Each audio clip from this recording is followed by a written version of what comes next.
Nobres colegas, eu quero aqui cumprimentar o corpo técnico da Secretaria de Obras, secretário Solete e departamentos de finanças do governo e pelo projeto apresentado. Mas, presidente, eu não sabia que para conhecer a cidade tinha que ser vereador, né? Ou que tinha que estar há muito tempo aqui. Não é, vereador Camilles? O senhor que é um líder comunitário, né? Eu acho que o senhor, só porque está há pouco tempo aqui, eu acho que o senhor não conhece muito a cidade, né? Então, eu lamento a fala de Vossa Excelência, vereador Bressan, porque só porque estamos há menos tempo aqui na Câmara de Vereadores não quer dizer que não conheçamos a cidade.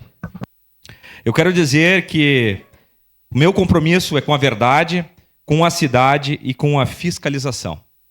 Desserviço é fazer fake news, em vídeos ou até mesmo em podcasts. Aqui é uma Câmara de Vereadores. Não é Big Brother, tá? Onde o que vale é a lacração, lacrar, ou ridicularizar ou ameaçar os pares.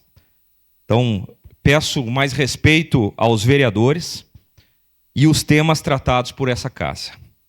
Eu voto sim, senhora presidente. Para declarar voto...